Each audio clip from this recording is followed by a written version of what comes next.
lelaki tua yang duduk di sisi gunung untuk memancing ikan. Pose ini dia simpan selama ribuan tahun. Sampai sekarang, pancing tiba-tiba bergerak, permukaan es retak, lelaki tua itu perlahan membuka matanya untuk melihat. Melihat permukaan danau yang terus retak, dia menghitung dengan jarinya, sepertinya hari-hari pancing mendekati akhir. Cuacanya tidak biasa, sesuatu yang besar pasti akan terjadi. Tepat waktu ini, tiba-tiba sebuah tangan terangkat di tengah tempat yang muncul mantra. Lalu ada remaja terbang ke langit. Setelah menunggu selama ribuan tahun, hanya satu iblis kecil yang muncul.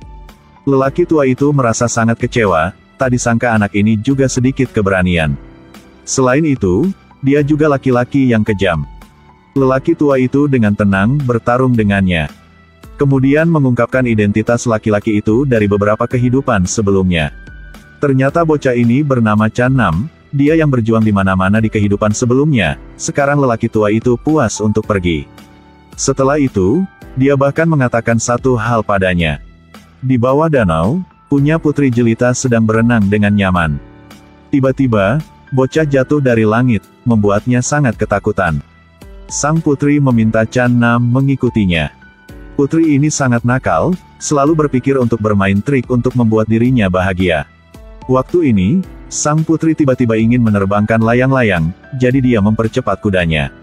Awalnya, Chan Nam merasa tak apa-apa karena itu salahnya. Tapi tiba-tiba anak panah terbang dari hutan.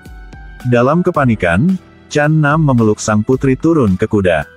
Waktu ini, sang putri merasa tidak senang tetapi sebelum dia bisa memarahi, para pembunuh bergegas. Pada awalnya, Chan Nam masih mampu mengatasinya, tetapi tiba-tiba pembunuh master muncul yang membuatnya tidak dapat bertahan. Namun tak disangka, sepertinya kekuatan misterius sedang melindungi Chan Nam membuatnya terbang di udara. Lalu ada busur ajaib terbang keluar dari kotak kayu. Ketika para pembunuh melihat ini, mereka segera bergegas menuju Chan Nam. Waktu ini, Chan Nam memegang busur ajaib, sepertinya mengingat sesuatu. Hanya satu serangan yang mengusir pemimpin. Tapi hanya dengan satu menembakkan panah, kekuatan Chan Nam sudah habis. Tapi adegan barusan membuat sang putri sangat terkejut.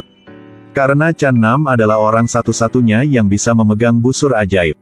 Tak berapa lama, mereka kembali ke istana. Pada saat ini, sang putri bertemu dengan sahabatnya, dan segera ingin berbicara tentang orang aneh yang dia temui hari ini. Lihatlah. Apakah dia terlihat seperti monyet? Tak disangka, setelah melihat kecantikannya, Chan Nam menarik tangannya. Setelah itu, gadis cantik ini untuk membantunya. Dia menasihati sang putri untuk tidak terlalu marah. Tapi saat sang putri sedang mengobrol, Chan Nam menyelinap pergi. Setelah itu, Chan Nam menyelinap ke aula utama, sekarang busur ajaib ditempatkan di satu sisi. Busur ajaib ini dulunya adalah senjata miliknya. Hanya Chan Nam mendekat, daya tarik tak terlihat akan muncul. Tiba-tiba Chan Nam mendengar suara sang putri. Chan Nam segera bersembunyi di balik tahta emas. Kesehatan kaisar tidak baik, didorong dan didorong oleh sang putri, hampir berhenti bernapas.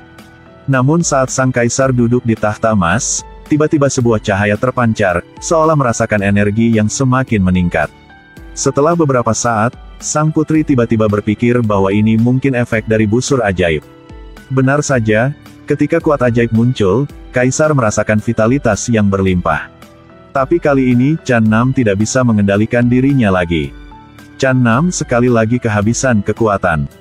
Sahabat sang putri, Neplan Nuok Tui, langsung berspekulasi bahwa mungkin karena efek energi spiritual dalam tubuh Chan Nam yang membantu kaisar. Jadi kaisar segera memerintahkan Nuok Tui meneliti Chan Nam.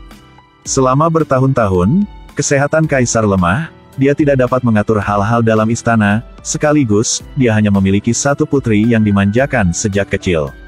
Jadi tentu saja akan ada banyak orang yang berpikiran jahat. Pasangan ayah dan anak ini sangat kuat, kekuatan adalah yang kedua setelah kaisar. Di dunia bawah, mereka bahkan tidak menghormati kaisar. Putranya menyukai Nuok Tui tapi dia selalu dingin padanya. Dia sangat sombong.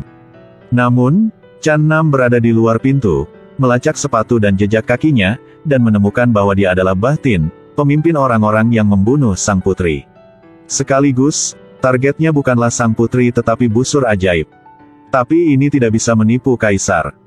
Putri benar-benar nakal, tetapi ia tidak lemah lembut.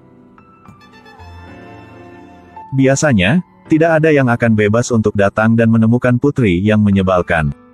Jadi Kaisar berspekulasi bahwa orang-orang itu datang karena mereka ingin merampok busur ajaib. Chan Nam dapat menggunakan busur ajaib, hal ini ditemukan oleh ayah dan anak Tuma. Jadi untuk menghindari masalah yang tidak perlu, mereka membawanya ke markas rahasia.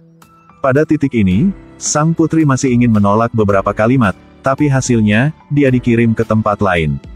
Tapi hal yang membuat Chan Nam tidak bisa dipercaya adalah ada bocah di penjara ini yang juga tahu tentang perang melawan surga. Walaupun di mata orang biasa dia hanya membual, tapi Chan Nam tahu apa yang dia katakan itu benar. Kaisar hanya mengingatkan sang putri untuk berhati-hati dengan ayah dan anak Tuma, tapi putri marah dan berkata, "Yang mulia, jika mereka berani memiliki niat buruk, saya pasti akan menghancurkan mereka." Setelah mengatakan, tiba-tiba ada beberapa pembunuh muncul. Kaisar tahu betul siapa yang mengirim mereka ke sini. Sekarang sang putri tidak takut, menginjak meja, terbang menuju para pembunuh.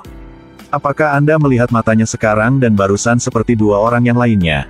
Tepat ketika saya pikir mereka akan melakukan pertempuran sengit. Bunuhlah.